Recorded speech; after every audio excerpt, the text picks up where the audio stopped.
భద్రాద్రి కొత్తగూడెం జిల్లా జూలూరుపాడు మండలం తుఫాన్ ప్రభావంతో రాష్ట్రమంతటా ఎడతెరిపి లేకుండా భారీ వర్షాలు కురుస్తున్న నేపథ్యంలో జూలూరుపాడు మండలంలో విస్తారంగా వర్షాలు కురుస్తున్నాయి. మండల వ్యాప్తంగా రాత్రి కురిసిన భారీ వర్షం. దీంతో మండల పరిధిలోని పలు వాగులు వంకలు పొంగి ప్రవహించాయి. వాగులు పొంగి ప్రవహించడంతో మండల పరిధిలోని పలు గ్రామాలకు రాకపోకలకు అంతరాయం ఏర్పడింది.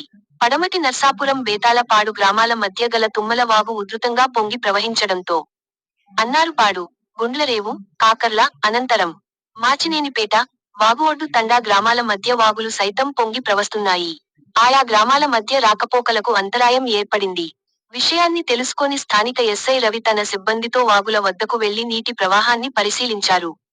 ప్రజలు ఎవ్వరూ ప్రమాదకరంగా ప్రవహిస్తున్న వాగులను దాటకుండా రోడ్డుకు ఇరువైపులా ట్రాక్టర్లను అడ్డుపెట్టించారు. ముందస్తు చర్యల్లో భాగంగా పోలీస్ సిబ్బంది వరద ఉధృతిని పర్యవేక్షిస్తున్నారు.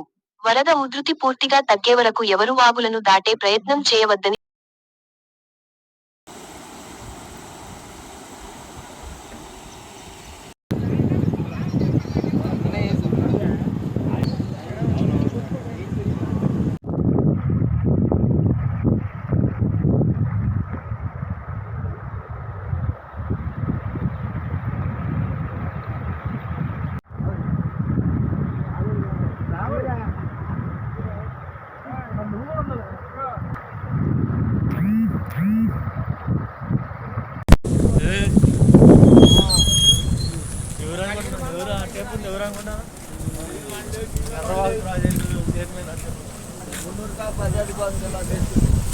చాలా తక్కువైంది తెలుసా.